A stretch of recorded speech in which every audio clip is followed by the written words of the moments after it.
Ground లో ఆటగాళ్ల నీటు కొట్టుడు నాటు కొట్టుడు ఆ షాట్లకి తగ్గట్టే ఫ్యాన్స్ ఈలలు గోలలు కేరింతలు చప్పట్లు ఇదంతా ఒకవైపు మరోవైపు కాయ్ రాజా కాయ్ అంటూ ఆన్లైన్ ఆఫ్లైన్ బెట్టింగ్ దందా ఓ ఫ్రాంచైజీ టైప్ లో రాష్ట్రాలకు విస్తరించింది.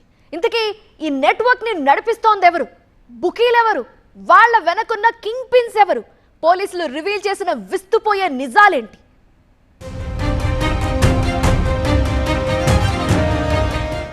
ఫోర్ కొడితే ఒక రేటు, 6 కొడితే ఇంకో రేటు, వికెట్ పడిందా మరో రేటు. ఇలా బాల్ కి బెట్టింగ్ జోరు అంతకు మించి అనేలా సాగుతోంది. ఒక కస్టమర్ తన అకౌంట్ మిస్యూజ్ అయిందన్న ఆందోళనతో పోలీసుల దగ్గరకు పరుగులు పెట్టాడు.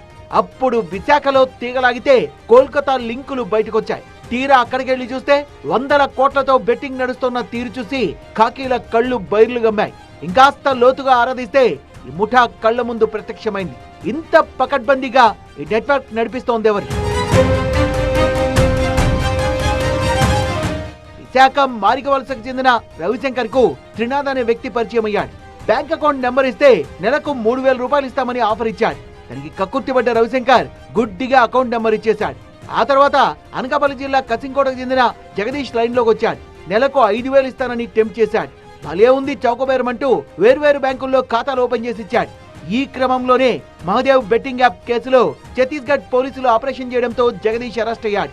తెలుసుకున్న రవిశంకర్ తనకు తెలియకుండానే బెట్టింగ్ ముఠా చేతుల్లో చిక్కుకున్నానని గ్రహించి పోలీసులను ఆశ్రయించాడు. పోలీసులు విచారణ మొదలు పెడితే బెట్టింగ్ బుకీల లెక్క తెరపై తలుక్కుమంది. వైజాగ్ లో నివసిస్తున్న ఒక వ్యక్తి కమిషన్ బేస్ మీద సొంత అకౌంట్ ఇచ్చాడు. తర్వాత అతనికి తెలిసింది ఏ వ్యక్తికి ఇచ్చాడండి, ఆ వ్యక్తి మహదేవ్ బెట్టింగ్ యాప్ కేసులో ముద్దాయి. అప్పుడు అతను భయపడి పోలీస్ దగ్గరికి వచ్చాడు.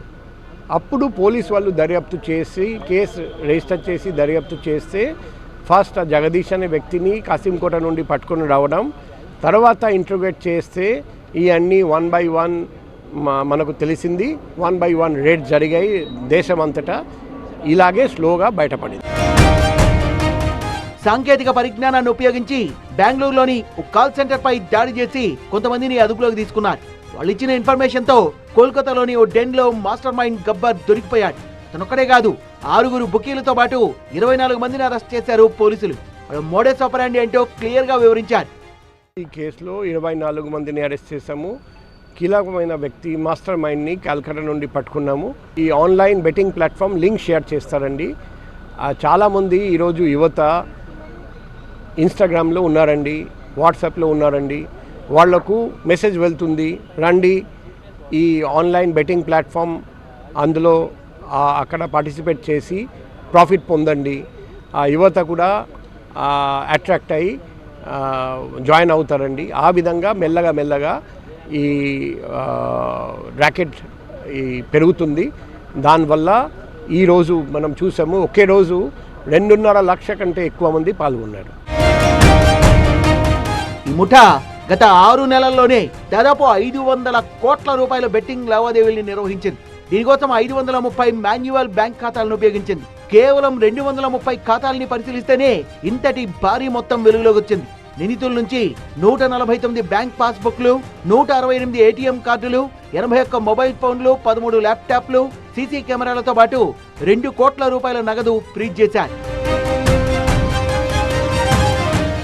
ఫస్ట్ ఏ పేర్ ప్లే, రెడ్డి అన్న, ఎక్స్చేంజ్ 666, 4RP బుక్ లాంటి క్రికెట్ బెట్టింగ్ యాప్ లో కొనుగోలు చేశాడు గబ్బర్. సామాజిక మాధ్యమాల ద్వారా బెట్టింగ్ లింకుల్ని పంపి ఏపీ, మధ్యప్రదేశ్, కర్ణాటక, యూపీ, జార్ఖండ్, పూణే, ముంబైలలో బెట్టింగ్ కార్యకలాపాలు నిర్వహించాడు. ఒక ఫ్రాంచైజీ పద్ధతిలో ఈ బెట్టింగ్ ను విస్తరించాడు.